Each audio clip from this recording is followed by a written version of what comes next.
Video 2. Spontaneous and voluntary mental concentration. What's the difference between the two? In the first video of this series, we saw that mental concentration, far from being an extraordinary gift or a supernatural faculty, is much more natural and common than we imagined, and we use it daily, however, in different degrees of intensity, and without worrying about it. Let's take care of it. Spontaneous mental concentration is the most common form of mental focus that we know of.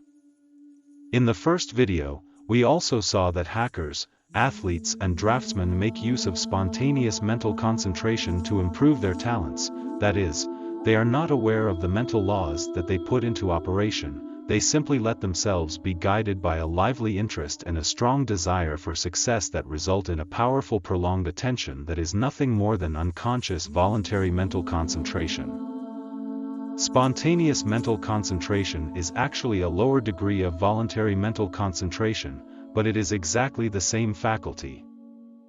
In fact, when we refer to concentration, be it in any degree, we are talking about one and the same faculty. We use this didactic division in this video to help students to understand the extent of their higher mental faculties. Spontaneous mental concentration, which is a mixture of pleasure and keen interest, is but a lesser degree of voluntary mental concentration. And we can arrive at the second by consciously applying the use of the first. Let's identify these two phases of the same mental faculty with everyday examples.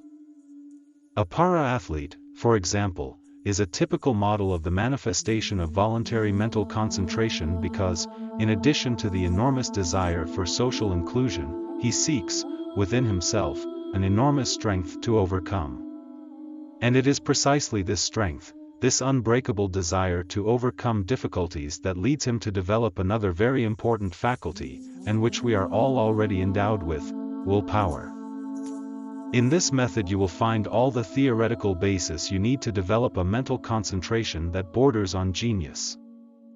In this book, you will find, in addition to the very solid theoretical basis, the exercises tested and proven, not only in their benefits, but also in their obstacles, as the author also brings a series of advice, tips and instructions on how to develop each of the steps of this natural faculty in us to reach the highest degree of mental concentration, that typical of the geniuses of humanity.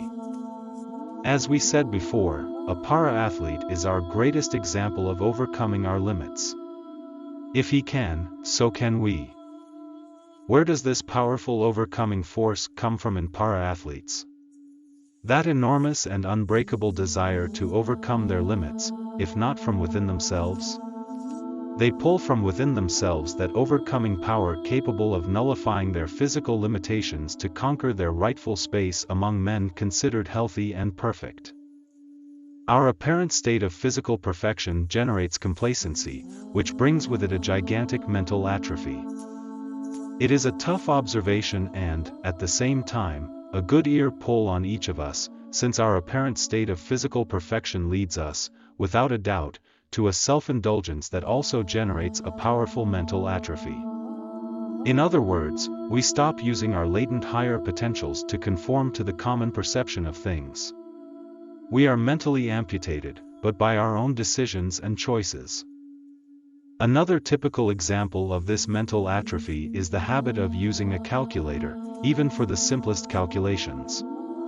Note that, over time, the individual who resorts to the calculator a lot, is no longer able to do any calculation, however simple it may be, as he has lost the habit of reasoning numerically. He forgot that his mind is the most powerful of all calculators, to the point where he invented one. This is a very typical example of the action of self-indulgence on our mind.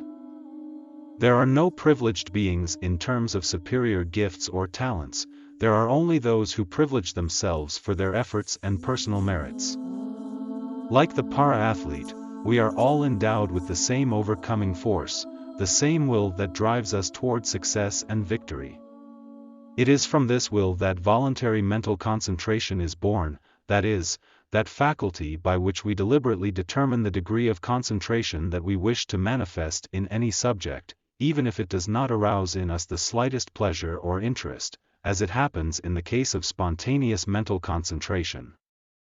The great strength and difference between spontaneous and voluntary mental concentration lies in the direction we give each of them.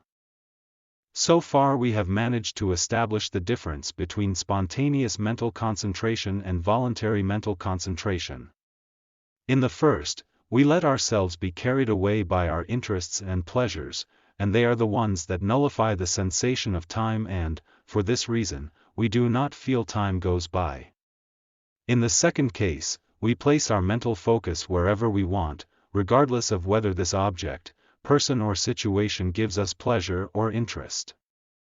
Mental concentration, whether spontaneous or voluntary, are not acquired faculties, but developed through efforts and exercises.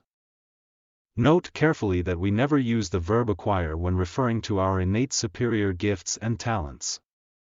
That's because they don't come from outside, but manifest from our inner world. In the specific case of voluntary mental concentration, it can be developed through exercises such as those that form part of the book just mentioned. To conclude our second instructional video, it is important to highlight that voluntary concentration is the main tool for our success in life, be it in our studies or in our professional careers, as a properly focused mind channels the best ideas and actions to our life projects. In the next video, we'll discuss about the true nature and origins of our inner talents and gifts and point out our own responsibility regarding their development. If you liked this video, don't forget to leave your like, comment, share with friends, and subscribe to our channel. It's also important to activate the notification bell, so you'll stay on top of all the news and new videos that will be released soon on this same topic and other subjects related to the development of your infinite potential. Also, don't forget to buy the book Develop Your Mental Concentration at the Highest Degree by LUCIEN de LIÈVRE, as it contains, in addition to several proven and tested exercises, lots of advice and tips on how you should proceed during the stages of development of their latent superior capacities. Thank you for having us with you throughout this episode on mental concentration. And see you on our next video.